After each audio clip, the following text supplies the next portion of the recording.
ma ka fɔ ko n bɛ sen na sisan donc bon n tɛna n da don o yɔrɔ la dɛ parce que mɔgɔ ne yɛrɛ ye muso ye muso man kan k'i da don muso ka kuma la surtout n'i ye muso gana ye kuma dɔ bɛ yen a cɛ man ɲi la minnu furulen don olu ka kuma man ɲi e da voilà i bɛ se ka kuma la mais ni mun t'i ɲɛ sira la e t'i da don a la ni mun t'i ka problème e t'i da don a la mais n ye photo dɔ ye n bɛ se ka kuma o photo kan dɔɔni nin yɔrɔ a y'a jɔ n bɛna yira ne ɲɛ bɛ min na est-ce que aw ɲɛ b'a la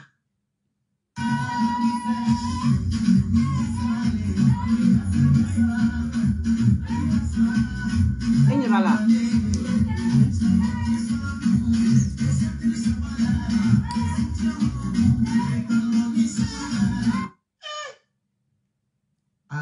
marakaw ko nin ma k'a dama ɲɛni kɛ désormais i tɔgɔ de kabako momo n buramuso i bienvenue i bisimila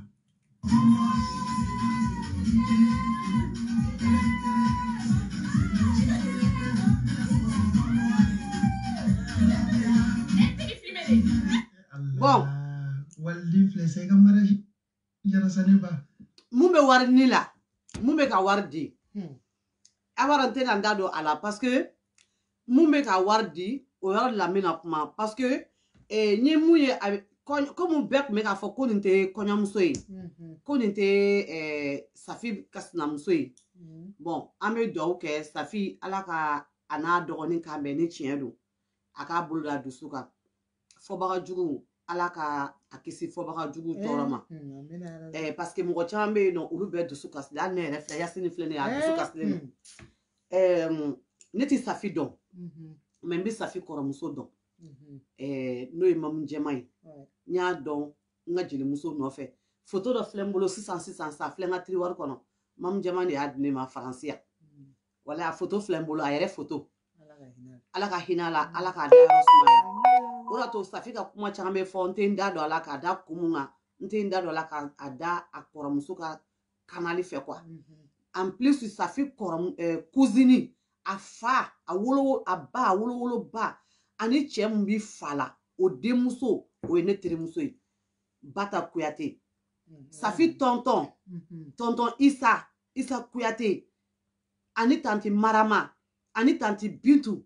ne n'u bɛɛ sigi kɛ Gouzenville ne tun bɛ foyer la olu bɛ sanfɛ olu bɛ troisième étage la mais olu ka appartement b'u bolo ani u denmuso ni Nakiya ne barokɛyɔrɔ bɛɛ de ye Safi tonton ka sokɔnɔna ye tonton Isa fɛ yen depuis dugu bɛ jɛ n'i bɛ ne ɲini dɔrɔn i bɛ taa ne ɲini tonton Isa ka so o de y'a to tuma caman Safi ka problème bɛ fɔ ani Babani ni ɲɔgɔn cɛ n bɛ tiɲɛ vraie version dɔn n tɛ n da don a la parce que k'a sababu kɛ sira dɔ fɛ n'a somɔgɔw jɛra ni a tantiw bɛɛ kɛra an fɛ a tɛnɛmusow n bɛ se ka fɔ a tɛnɛmusow tanti Bintu ninnu y'a tɛnɛmuso ye tanti Marama y'a tɛnɛmuso ye tonton Isa o y'a a fa ye bon a bɛnkɛ don o y'a bɛnkɛ ye bon Bata o y'a cousine ye Safi de ye Bata ka mariage silamɛ furusiri o y'a sɔrɔ Safi kɔnɔman don a denmuso fɔlɔ la awɔ ne y'a mariage ye Bata y'a ka video kalan ne y'a ye a ka sɔrɔ k'a yira n na ko nin y'a cousine de y'a ye donc o de y'a to ko caman bɛ yen ne tɛ sɔn ka da don a la parce que a bɛ komi sa yɔrɔ dɔ la n bɛ se ka fɔ yɔrɔ dɔ la n ka mɔgɔ don parce que n'i ka mɔgɔ ye mɔgɔ somɔgɔ ye u ye jigiya dɔ ta ne ye i bɛ se ka fɔ i ka mɔgɔ don yɔrɔ dɔ la surtout a kɔrɔmuso Mamu Jɛma kɛra ne fɛ Babani kɔsɔn Mamu Jɛma nalen yan nɔ ne de tun bɛ taa baro k'a fɛ tuma bɛɛ don o don parce que Babani ko k'an bɛɛ ka taa Mamu Jɛma fɛ yen a bɛna concert kɛ an bɛɛ ka taa an ka kunna wolo concert kɛyɔrɔ la ne de kun y'a ka barokɛla ye même don min na ne bɛ ka taa Babani ka sama di a ma Mamu Jɛma ma ala ka hinɛ a la ala ka n'a kɛ bi ye a don a ka fɔlikɛlaw ko ayi k'olu ka minɛnw ka ca Mamu Jɛma ko diɲɛ na k'aw bɛ nin minɛ de k'an nana Faransi yan ko fisiriwaleya ma ɲi dɛ k'an nana Faransi yan k'an ye fɛn fɛn sɔrɔ k'an y'a sɔrɔ Babani de ka sɔn k'anw nana a y'a sɔrɔ Tata Bambo ala ka hinɛ a la Makuyate fitinin u bɛɛ nana Belleville ne de tun bɛ taa fɛ don o don ka baro kɛ a photo filɛ nin a ka jan na a yɛrɛ de ye photo in ta k'a photo in ta k'a di ne ma donc o de y'a to Safi ka ko caman bɛ kɛ n bɛ vrai version na n tɛ n da don a la parce que n'i ma misidennin to a sɔgɔmadafɛ biri i b'a to a wuladafɛ biri kuma caman bɛ fɔ Safi ni Babani ni ɲɔgɔn cɛ la o t'a vrai version ye ne b'a vrai version dɔn n b'a dɔn kosɛbɛ o de y'a to mɔgɔ ka n'i da don kɛlɛ bɛɛ la quoi c'est pas bon maliyɛn bɛ so la dɛ maliyɛn bɛ so la bolomafara kɛlɛ maliyɛn bɛ s'a la muso min bɛ ka wari di sisan nin kɔɲɔyɔrɔ la n'a sɔrɔ Momo muso de ye nin ye mun bɛ ka wari di ne tanti de don o y'a da ye minɛ n y'a ye dɔrɔn ko n ko nin tɛ Kari Masina ye n ye tila k'a zoomer ka tila ka tellement n ko i jɔ fɔlɔ n tila k'a filmer ka ci ka tila k'a ci n tanti ma pour être sûr a ko awɔ n tanti ko awɔ n ko ok mais n tɛ se k'a fɔ ko nin de ye Safi sinamuso ye mais ni nin don fɛngɛ don muso in de don a tigi bɛ Faransi yan wa a bɛ n tanti in bɛ village mun na a bɛ Faransi yan mais n tɛ a yɔrɔ fɔ quoi parce que n bɛ video de la n tanti in tɔgɔ fɔ mais n tɛ quartier in fana tɔgɔ fɔ voilà mais pour que ka sur a la fɔlɔ fo n ka n tanti in yɛrɛ de wele k'a ɲininka a b'a sɔrɔ k'a fɔ ɲɛna parce que n y'a ye n y'a dɔgɔmuso wɛrɛ ni n ko n tanti don parce que mun na ne bɛ na Faransi don min na mun bɛ ka wari nin a kɔrɔmuso fa kelen ba kelen o de ne ka billet ta Sidiki Jabate est-ce que n ka fɛn tɛ tigɛ a kɔrɔmuso fa kelen ba kelen ne ka billet sɔngɔ dira ale de ma ale de ne ka billet ta passeport ta ka taa visa k'a la ka carte d'identité dilan ne ka fɛn bɛɛ kɛ ka visa ɲini ne ka na Faransi yan wayi an bɛɛ bɛ kare kelen de b'an ni ɲɔgɔn cɛ mais ne b'a fɔ n tanti don parce que ne wolo tanti olu ni kɔrɔmuso fa kelen ba kelen depuis u denmisɛnnin fo sisan u ye teri ye o de y'a to n y'a ye dɔrɔn ko n ye sen tɛ Kari Masina ye n ka sɔrɔ k'a ci n yɛrɛ bɛnkɛ n ba dɔgɔnin fa kelen ba kelen o muso ma n ko est ce que nin tɛ Kari Masina ye a ko ko awɔ k'o de don donc n dabali banna quoi n tɛ fɛ k'an da don a kuma la mais n bɛ recherche kɛ n'a kɛra mun ye ni Mumu muso don donc ni Mumu muso don n b'a dɔn ni Mumu muso tɛ n b'a dɔn Sidiki Jabate kosɛbɛ a wolo sa o de don ni Mumu muso don n bɛn'a dɔn parce que mun bɛ ka wari di n tanti de don parce que n ba dɔgɔnin terimuso o dɔgɔnin de don wa olu de ye ne ka billet sɔngɔ dir'olu de ma olu de ye ne nati Faransi yan voilà donc an bɛ dugawu kɛ dɔrɔn Ala k'u kan bɛn Ala k'u kisi nafigi ni senkɔrɔ juguw tɔɔrɔ ma fɔbaga jugu an b'a fɔ cogo jumɛn na komi Safi yɛrɛ furula denmisɛnninya kɔnɔna na a furula a fitinin a denmisɛnnin cɛ don bon an bɛ dugawu kɛ Ala ka na basi don a n'a sinamuso ni ɲɔgɔn cɛ la bon hali n'a danna Siku yɛrɛ ka kanu ma Safi ka yɔrɔ la anw tɛ se ka yɔrɔ dɔ la an tɛ se k'an ban Safi la Siku yɛrɛ kama parce que n'i ma deli den wolo i bɛ kanu den wolo parce que Siku kɛra ne fɛ ne yɛrɛ mɔgɔw ko ne ma ko n ka fɔ Siku ye k'a b'a deli sa k'a k'a bolo da dusu kan ko tuma ko Siku de ka mariage kɛra ko tuma ko Siku de ye muso ye wa n'a cɛ ye muso de fara a kan wa ayi b'a dɔn problème ko yɛlɛ bɛ ɲini k'olu faga furu yɛrɛ tɛ baasi ye koyi voilà furu tɛ baasi ye dɛ parce que i ɲɛ bɛ nin ko in na i jɔ n bɛna mun fana fɔ o ka bɛɛ tiɲɛ ma ka tila tuguni belle-fille ni Mali jolidenw bɛ ɲɔgɔn na an bɛ mun fɔ belle-fille ɲɛna a k'a bolo da a dusu kan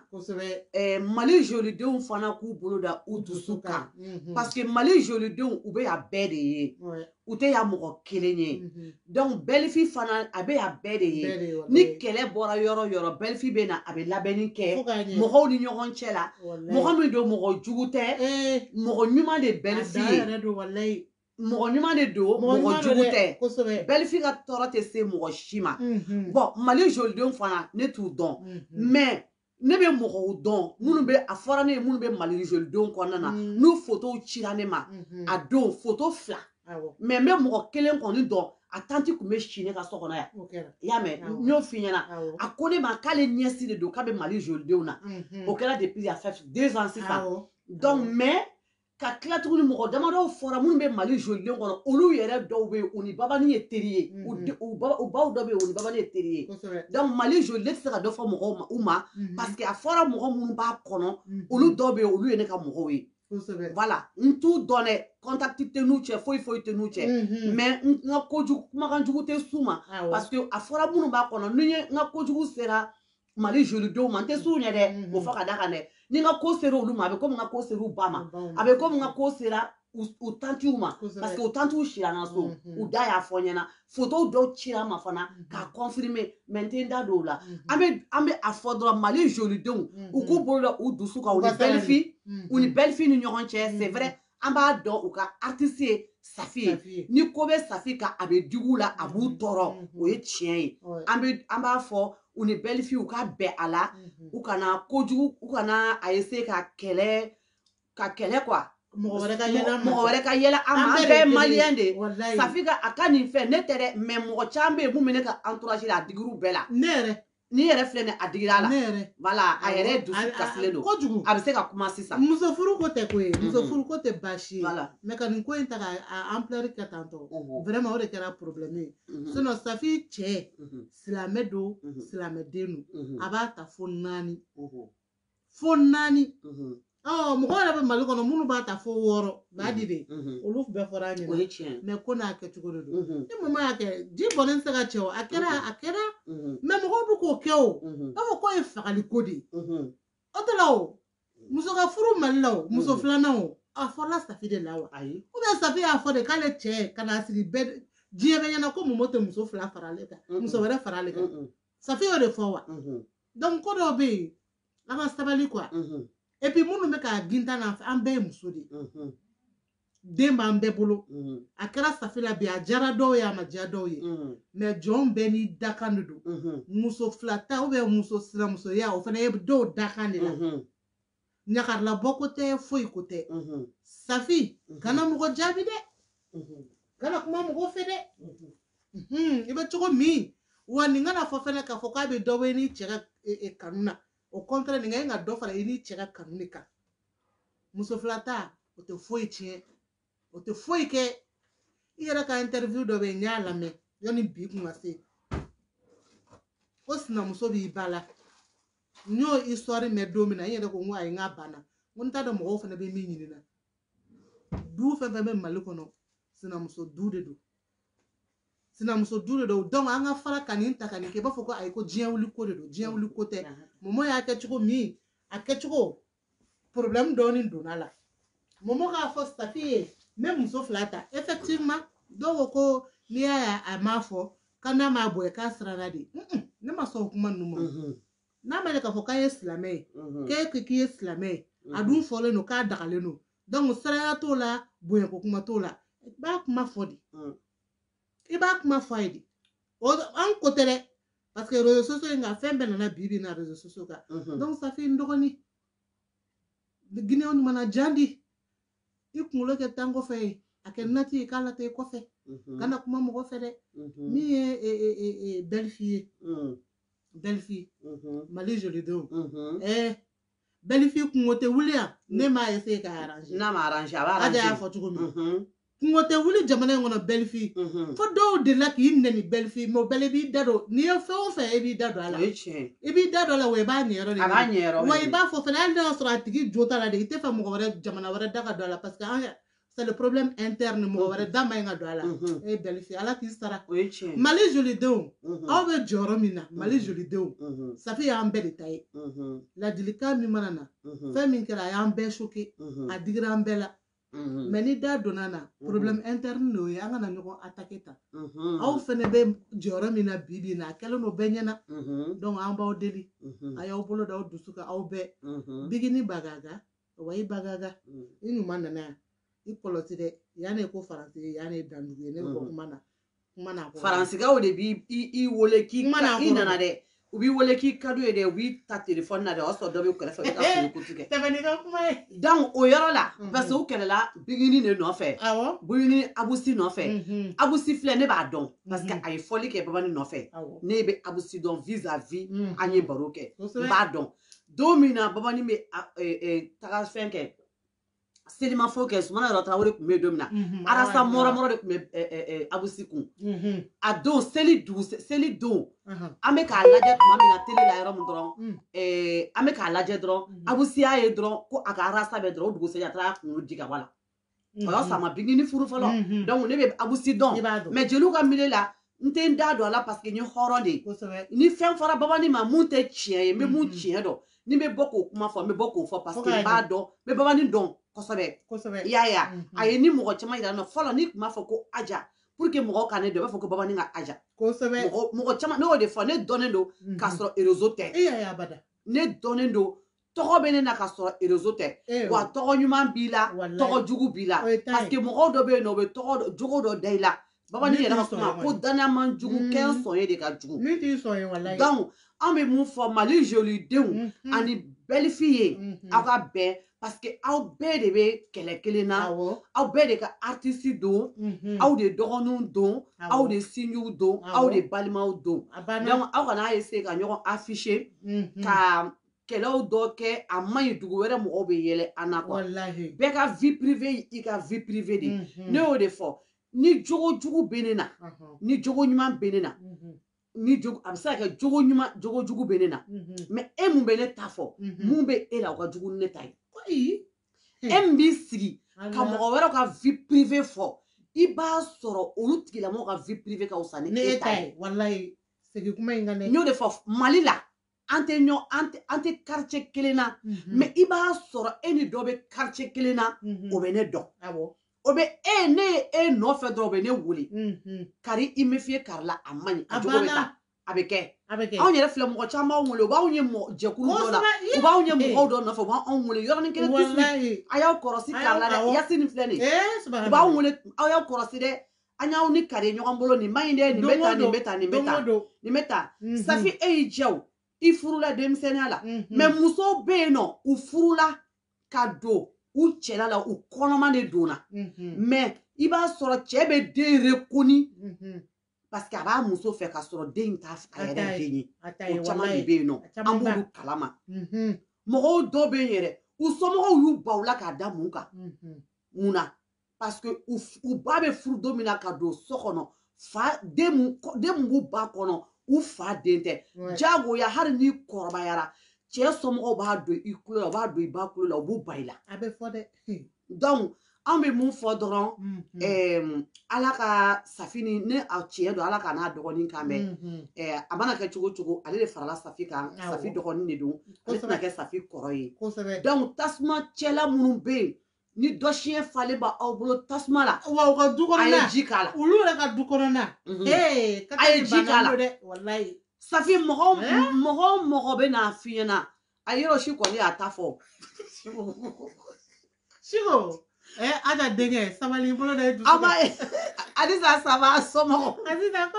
donc mɔgɔ bɛ yen nɔ surtout musolakaw Safi ne b'o f'i ɲɛna musolakaw olu bɛ na purututu paratata mais u ka du kɔnɔ problème ka jugu ni ta ye n'olu ba ka vie privée fɔra e ɲɛna e Safi ɲɛna u ba ka temps passé fɔ e Safi ɲɛna e b'a fɔ ko non ko u k'u da bɔ i ka problème na ni filɛ nin ni photo filɛ mamu jama bolo de nin di ne ma ala ka hinɛ a la a bolo de ye nin di ne ma o de to ça fait san joli bi kabini babani ka mamu bɛ si min ni photo bɛ ne bolo mamu jama bolo de y'a di ne ma o de to Safi ka kuma caman bɛ kɛ n tɛ n da don a la ɛya parce que u bɛ da kun na kɔrɔ de kan y'a ye mais y'an minɛ y'an bila o musolamɔgɔ minnu bɛ yen aw ta cɛ ɲini aw ka furu a banna a ye taa aw ka vie nɔgɔlen ninnu a y'o t'olu dilan fɔlɔ yanni aw da don mɔgɔ ka vie privée la kana kuma dɛ sinamuso bɛ sɔrɔ aw ba la même muso 3 muso 4 u bɛ sɔrɔ aw ba la aw yɛrɛ ka cɛ ɲini fɔlɔ k'aw furu n'aw furula tuma min na aw bɛ sɔrɔ k'aw da don mɔgɔ ka vie privée la ɲɔgɔn ye quoi sinon aw yɛrɛ ka vie tolilen wala a tolilen ka tɛmɛ datu kan a suma bɔ a tolilen ka tɛmɛ datu kan a banna donc faniya a bɛɛ fu don min ni problème y'i minɛ wala u b'i dɛmɛ tilegan fɛ mais su fɛ et de b'i da kunkolo dɔrɔn kan i tɛ sunɔgɔ tant que n'i ma sunɔgɔ fura ta hali n'i ye sunɔgɔ fura ta i tɛ sunɔgɔ dɛ aw tɛ sufɛ hami kɛ ɲɔgɔn bolo dɛ a t'o kɛ dɛ u b'i nɛgɛn de u b'u ka warini minnu sɔrɔ kɛrɛfɛ u bɛ 200 ni 400 ni 200 € ni 300 € mun sɔrɔ kɛrɛfɛ u bɛ bɔ kɛ e Safi défend u b'i défend u ka intérêt de la dɛ wari de don dɛ sinon au fond de cœur même u t'i fɛ dɛ ni problème y'i sɔrɔ u ka sira t'i la dɛ donc an bɛ mun fɔ dɔrɔn aw y'an minɛ y'an bila a muso gana nɔgɔlen ni kasa bɔlen tolilen ni ninnu aw y'aw dabɔ mɔgɔ ka vie privée la a y'a dabɔ la ne kɔni b'a ɲini k'a jɛya dɛ parce que muso min bɛ ka wari di n b'a dɔn n y'o de fɔ n b'a dɔn kosɛbɛ n b'a ɲini k'a dɔn n y'a photo yɛrɛ fɛngɛ n'a kɛra mun ye n b'a dɔn a photo filɛ n tanti de don n b'a ɲini k'a dɔn n'a sɔrɔ muso in ye a muso de n bɛna ɲini k'a dɔn kosɛbɛ kosɛbɛ donc Yasini e ka dɔɔni fara kan donc an ka kuma laban ye mun ye Mali joli denw ni belle fille u ka essayer u ka bɛn a la a tɛ fosi ɲɛ awɔ olu k'u bolo da u dusu kan ok olu bɛɛ bɛ fɛn kelen de nɔfɛ an bɛɛ ka sabali awɔ a ye kuma bɛɛ fɔ k'a ban koyi Safi i jabate i ni cɛ a ye ɲɔgɔn minɛ dɛ i ɲɛ bɛ nin jamakulu in bɛɛ la dɛ i bɛ taa sɔrɔ dɔw bɛ yen minnu dɛsɛlen don ka furu sɔrɔ depuis san jumɛn donc a muso yɛrɛ furulen dɛ o ɲɛngoya n'u yɛrɛ mɔgɔ sɔrɔ bɛ furu a ma subhanalayi Safi kana kuma mɔgɔ fɛ sa a ye ci la n'u ye mɔmɔ sɔrɔ bɛ furu a ma mɔgɔ kuma na o t'o ka kuma koyi kuma in tɛ fɛn kɛ mɔgɔ la a tɛ nɔrɔ i tɛ n'a ye ka muso furu sinamuso t'a fɔlɔ la e de la wa o daminɛna bi de a Safi fana ka san fɛn ninnu ani ka mɔgɔw k'u ta yira hali sini san fɛn bɔ i kan ka kura bɔ nin na de ani i ta yira Safi b'i makɔrɔ dɛ n tɔgɔ koyi n tɔgɔ Fari a tɔgɔ ko Fari a jamu ko Sɔ i ka kura bɔ nin na dɛ sanfɛn kura yɛrɛ yɛrɛ min bɛ juguya hali kɔrɔlen a bɔ mɔmɔ i ka mɔmɔ minɛ ka ɲɛ dɛ i ka sira foyi tɛ nin na muso furu ye da ye wa Siko ne yɛrɛ Siko yɛlɛ kun bɛ ɲini ka ne fa Siko a ka ɲi tɛ sa e ka sabali k'i bolo da e dusu kan mɛ komi Siko fɛnɛ kɔrɔmuso de ye Safi o y'a dɔgɔnin a kɔrɔmuso a nimɔgɔkɛ de ye mun je comprends e nimɔgɔkɛ de ye mun o de kama jaa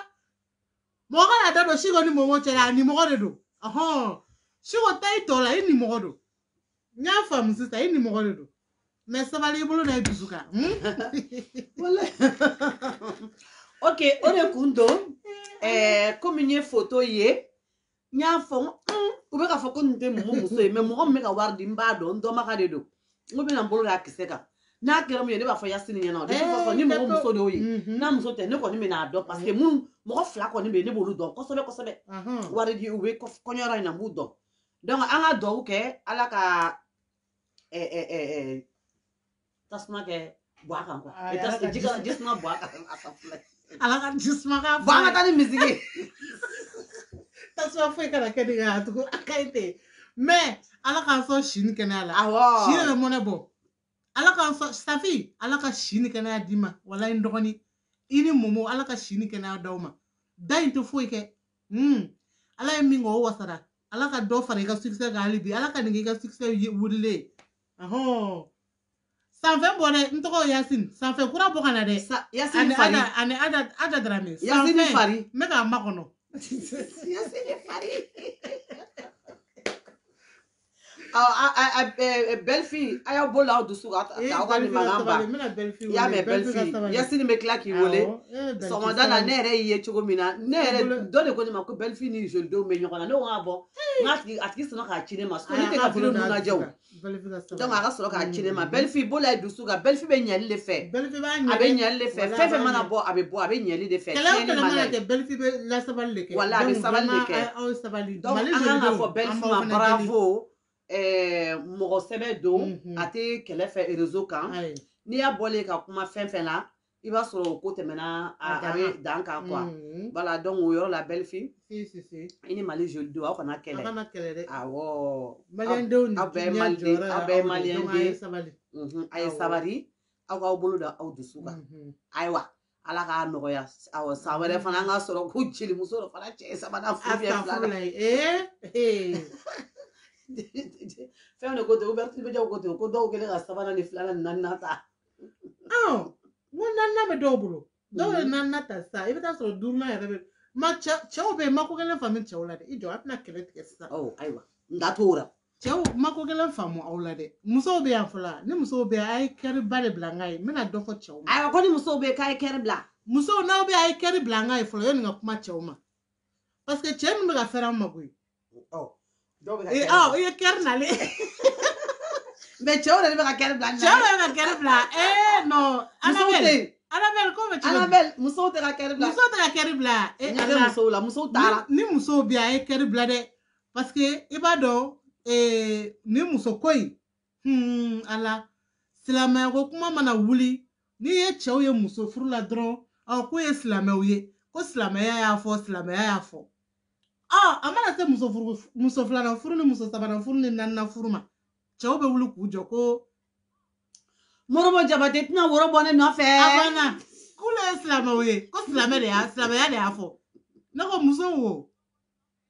muso naani furu est ce que a bɛ cɛw bali sugurutigɛ la kɛnɛ ma a bɛ cɛw bali a t'u bali a la non est ce que a bɛ cɛw bali sugurutigɛ la kɛnɛ ma a t'u bali a la a t'u bali a la i y'u ye u bɛ k'u bolo da u ɲɛ cɛw wa cɛw bɛ k'u bolo da u ɲɛ la o bɛ k'u ɲɛda dogo mais cɛ dɔ wa cɛ tɛ hali ni cɛw ye muso naani furu est ce que a bɛ cɛw bali sugurutigɛ la kɛnɛ ma a t'u bali a la an bɛna émission sigi an bɛna grève de kɛ grève mondiale awɔ sini an bɛna grève kɛ sini an bɛna o kɛ sini an bɛna sini cɛw ala musow n'aw ma manifester cɛw bɛ ka fɛn an ma dɛ wa i bɛ taa sɔrɔ a caman bɛ yen u tɛ seli seli heure bɛ tɛmɛ u kan u tɛ seli mais n'a sera muso furu ma dɔrɔn ko silamɛya y'a fɔ an bɛna grève daminɛ jɔ n bɛna fɛnkɛw fasa kala cɛw fasa kala joona